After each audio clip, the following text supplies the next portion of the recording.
Hunters in the War Within. You're not the last to get your changes, but at least for me, spoken as a ex-Hunter main, I think Hunters needed them the most. Now, has the Hunter been saved? I think the answer is probably not if you wanted a total rework, but if you enjoy it right now at all, it actually seems you'll be very happy. It has been improved, it has been refined a lot, but at a cost.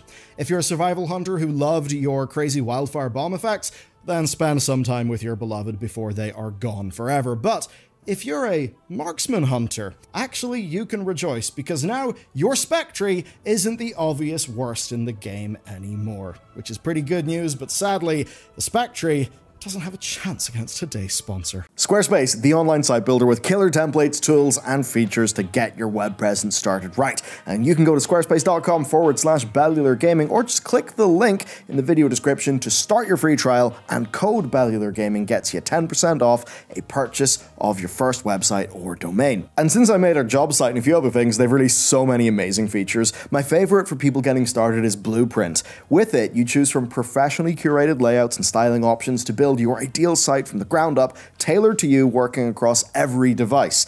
Blueprint helps you use cohesive fonts and colors, and it makes further tweaking real easy. They've got dozens of modern and intuitive options to display your content, and even bring that in from social media accounts. I mean, hell, they've even recently upgraded how they handle videos, where you can upload direct to Squarespace and use their video pages to give viewers a brilliant experience. And you can even use that behind, say, a membership if you're selling your content. Now, that's just a little taste of what Squarespace do. It is so much, and you can go to squarespace.com/Bellular Gaming, or just use the link down below to get a free trial. You can make your website, and then you can send it live with 10% off your first purchase of a site or domain with code Bellular Gaming. Let's kick it off with the shared changes first then. So, the class tree is unrecognizable and very much in a good way. Barrage and Kill Command have actually been moved over to the spec tree, like really where it always belonged, along with Serpent Sting in a new passive form. Stampede is gone entirely, and only Exploding Shot and Death Chakram are actually left there as damage abilities. The good news then is that your defense has been buffed like crazy. Survival of the Fittest can now have 2 charges, which is pretty sweet. It can be dropped to a 1-minute cooldown, and it has been buffed to a 30% baseline damage reduction, but it did lose the talent, bringing it to 40%. Still, baseline better.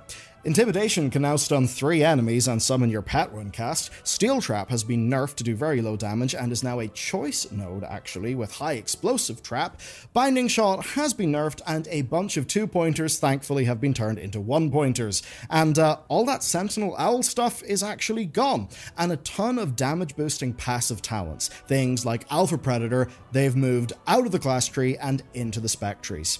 And if you're not sure how to feel, in a way, me neither, it is a much nicer class tree to build around for sure. You can pick like all the utility that's good for Mythic Plus or Raid without feeling like you're losing anything major, but there are a lot of just buffs and changes to consider. The odd thing is that Explosive Shot has now been solidified as a part of the rotation for all 3 specs, because it is slap bang in the middle. So, there's quite a bit to pore over, but overall I think a good change. What obviously puts that into context, though, is the spec trees. Let's talk about them. Beast Mastery then, its tree is also very different, but gameplay is much the same, just a bit less crowded. Serpent Sting is actually applied passively from Kill Shot if talented now, and there is a little bit of a dot focus build with Sting, some bleeds, and bloodshed. Murder of Crows is a passive now that happens with Kill Command. Barrage is actually here, and it grants Beast Cleave, so that's quite nice, and Dire Beast has got a new talent that summons either Hattie or Fenrir to battle, and they've got slightly different little effects. There are a ton of talents then that buff Kill Command that does feel quite uninteresting, and it costs 3 points to get everything you want for Multi-Shot and Beast Cleave, but they are entirely optional, meaning then that the gap between pure single target and multi-target is absolutely massive here. Which is weird, because some other specs have been changed to not really have to worry about this, but Hunters, no, you really do. You will have a separate single target and AoE build. Now, while that's going on, there's an apparent capstone choice between Call of the Wild and Bloodshed at opposite sides of the tree, and that is a little bit hampered by both hero talents buffing Call of the Wild specifically, so that's kind of odd.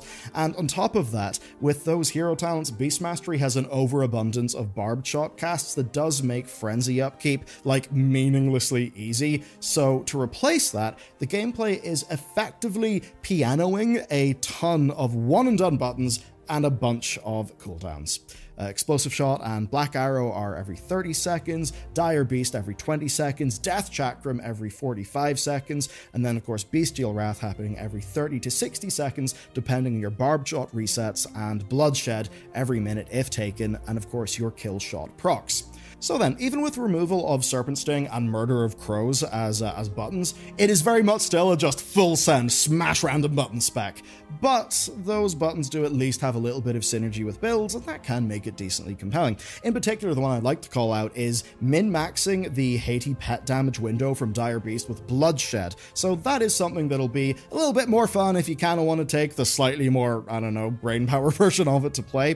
But then there are other builds that will still be sort of easy and strong. Look, if you want a soundbite, BM is mostly the same. It's got a bit more juice and extra fantasy, though you may feel a little bit starved of cool things if you go and path into all of the AoE talents. Next then, Marksmanship. A massively played spec, and it's looking way better by most accounts. That's good news.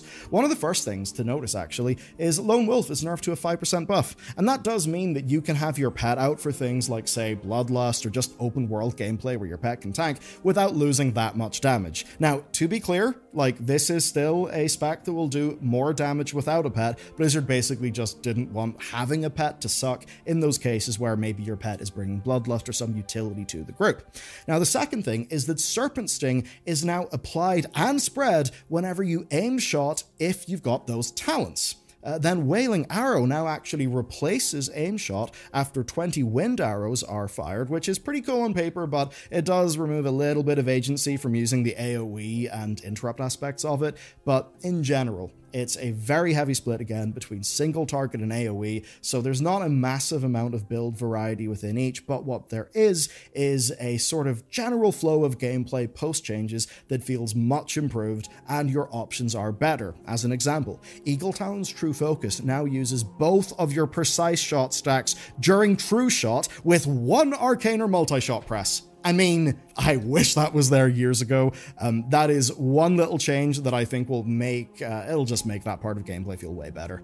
And there's other upgrades in the tree, like Barrage firing off rapid fires at multiple targets, and the new Small Game Hunter that massively buffs your multi-shot, which should make AoE a lot more fun, or Killzone, which lets you ignore line of sight using volley. So that's pretty mental. Now, there are still improvements to make, like the Wailing Arrow issue, but in general, right, Marksmanship is a way more fun and smoother version of what it's been in Dragonflight. Now, it's not the overhaul that I think I personally would have wanted. It is just a much better, it seems, version of what it had been before.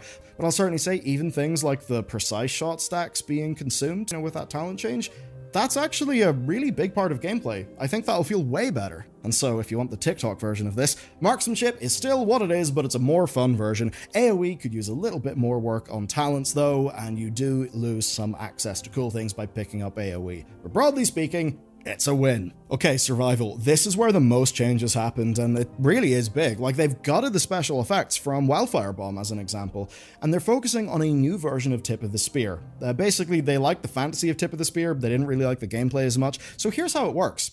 Kill commands will stack a buff for the next other ability used. That might sound a little confusing, but I think you can see how it would play in just in the flow of gameplay.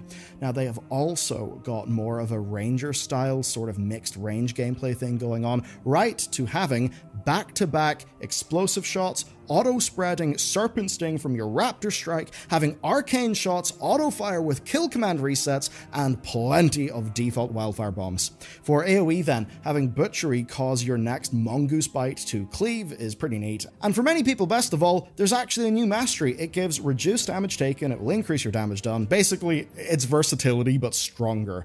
Now, I know that some may think that going into detail and survival won't be important, because it's not that, like, well played or, like, much played, but actually, a lot of fervent survival players basically call it the secret best spec in the game. They have done for a while now, and it's actually had it's had on meta positions in in a few anyway, Mythic Plus seasons, where the way Wildfire Bombs work just meant insane AoE damage. So, there is actually a fan base for this spec, and in a way they're kind of vindicated now. They have got new toys, right? And with these new toys, this is actually a fun spec to play, fun to manage your resources on, and Blizzard have basically done a good job of trying to solidify the actual fantasy. Now, it does have a few problems, like lacking AoE bleed for Bloodseeker, and Mongoose Bite and Tip of the Spear sort of directly opposing each other, but those are basically minor issues and easy fixes. Now, the remaining concerns overall are the same here. Hunter means a lot of different things to a lot of people. It has taken so many different forms throughout World of Warcraft's lifetime, and that does mean it's quite hard for Blizzard to make like a full, flavorful spec to play. Now, survival is closer to some of the fantasies of old survival, but it is still a two-handed melee spec instead of being, well, basically a Raxar simulator, which is what people always wanted it to be. Marksman then still feels a bit less enjoyable than its Legion form, but honestly, I think it is shaping up to be its best version since Legion at the very least. Beast Mastery then does feel like Beast Mastery version 1.1. It's not an overhaul, but I think it is a much welcome tune-up. So that means that today's news is largely positive here for the Hunter. But if there's a sticking point, it's that some people really do just want Hunter to be different. Nerfing Lone Wolf does make sense from a gameplay perspective. You don't want somebody to feel really bad, like for taking their pet out because they need bloodlust. But it does mean that marksmanship hunters now have no excuse, to not be the lust slave, because it really doesn't punish them that much. And I suppose for some people who love the lone archer archetype, they won't like that as much. Survival is not ranged, it's not Rexar, even though it is fun and strong, it's not going to satisfy everyone, and Beast Mastery is somewhere between the archetype of summon all the pets and you and your best bud pet, instead of truly committing to the other and making it like a true zoo situation, or a very much like one-to-one, extremely sort of a, I don't know, close link between you and your pet. Now, the hero talents, of course, have got to be mentioned, and they do exemplify this. Dark Ranger is a tiny splash of Sylvanas, when what people want is an entire saucepan of Sylvanas thrown at them. Sentinel is extremely Night Elf, but every race can be a hunter, and that just leaves the very passive and boring Pack Leader as the sort of non-elf fantasy there. So that's a bit of an L they'll have to carry into the War Within, but certainly it can be said, class itself is now better to play, and they've made some good changes. The War Within itself comes out in like 70 days, so I'm not expecting any major design overhaul. It's far more going to be refining what is here into the best version of it that they can actually ship. So that's basically the situation there. At the very least, I will say, look at patch 10.0.7, where Blizzard did a hell of a lot of work to the Retribution Paladin. This is a Blizzard that no longer just leaves classes in the way they were whenever the expansions shipped, and just leaves them for an entire expansion. No, actually, patch to patch, they do make changes, they do try to fix things, so this is not the end, but we will have to see. Anyway, let me know, what do you think? Are you a lapsed Hunter player? What version of the Hunter from vanilla right through to now was actually your favorite to play? Let me know in the comments, and I'll see you next time.